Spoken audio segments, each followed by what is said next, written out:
हाँ, जैसे मंत्र गुरु मंत्र मिला है, तो उसमें श्रद्धा ऐसी कि अगर भगवान भी आकर के कहें कि इसके जपने से कुछ नहीं होगा, तो हमें भगवान की भी बात नहीं माननी।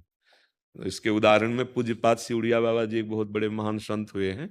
तो एक सीधा भोला-भाला आदमी एक ब्राह्मण उड़ीसा के थे, उनसे मंत्र लेने के लिए गया। अब वो देवी के उपासक थे, तो वो पीते भी अच्छा वो सीधा आदमी जानता नहीं था कि तो गया चरण पकड़े और बोले गुरुदेव मुझे माता की भक्ति के लिए मंत्र दे दीजिए। तो उन्होंने काली का मंत्र तो दिया पर नशे में होने के कारण अशुद्ध उच्चारण किया, अशुद्ध मंत्र था। अब वो तो अपने भाव से था कि गुरु साक्षात परब्रह्म और उनके जो मंत्र है वो सिद्ध वस्तु। अब एकांत में जाकर के गुरु प्रदत्त मंत्र का बड़े भाव से और विश्वास पूर्वक जप करने लगा। 1 वर्ष व्यतीत हुए सो माँ भद्रकाली प्रकट हो गई और कहा बेटा तू सच्चा भगत है, वो पाखंडी है जिसने तुझे मंत्र दिया, वो शराब पिए था, मंत्र अशुद्ध था, इसलिए मैं तुम्हें स्वयं अपना शुद्ध मंत्र प्रदान करती हूँ क्योंकि तुम सच्चे हो। तो विश्वास की जिसे कहते हैं उसे सुनो। उसने कहा माँ पहली बात तो आप हमारी आराध्य देव हैं, आप गुरुदेव के प्रति ऐसी बात क्यों बोल दी? यदि मेरे गुरुदेव झूठे हैं, उनका मंत्र झूठा है, तो आप सामने कैसे आ गए? इसका मतलब है कि आप हमारे गुरुदेव पर अश्रद्धा का शब्द नहीं बोल सकती। अगर गुरुदेव का मंत्र झूठा होता तो आप सामने कैसे आ गई?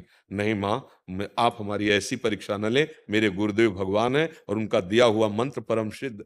तो काली जी ने कहा कि आज से जो गुरुदेव ने तुम्हारे मंत्र उसी से मैं सिद्ध होऊंगी। ये मंत्र पर अविश्वास नहीं, चाहे इष्ट देव ही क्यों न कह दे। अच्छा नाम में क्या है?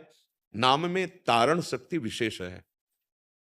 जैसे आग में जो है दाहिका शक्ति है, जान के छुओ अनजान के छुओ जबरदस्ती छुआ दे या जैसे वो जला देगी, ऐसे नाम में इतनी पावन शक्ति विराजमान है कि भाव को भाव अनख आलसहु नाम जपत मंगल दिश दशहु। पर अगर मंत्र में आपका श्रद्धा और विश्वास पूर्ण नहीं तो फल में अंतर पड़ जाएगा, और नाम में बिल्कुल श्रद्धा विश्वास नहीं है, आप अवहेलना पूर्वक भी जप रहे तो फल में अंतर नहीं पड़ेगा। इसीलिए मंत्र से बढ़कर नाम की महिमा गाई गई है। समझ में आ रहा है जी? बीनू राजपूत जी।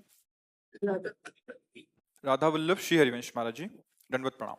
गुरुदेव, आपको आत्मा से अपना आध्यात्मिक गुरु मानती हूँ। लगभग 20 वर्षों से साधना के देखो बाद आत्मा से क्यों, अभी बच्चे हो इसलिए आत्मा ही तो गुरु है। आत्मा से गुरु मानते हैं उसका आप कहना नहीं जान रहे। आप कहना चाहते हैं कि हम हृदय से आपको गुरु मानते हैं, क्योंकि आत्मा ही तो हमारा स्वरूप है, आत्मा ही तो गुरु है। आत्मा दो थोड़ी होती है। मैं आत्मा से आपको गुरु मानता हूँ, ये विनोद वाली बात है। आत्मा ही गुरु है, आत्मा गुरुदेव है और वो एक है।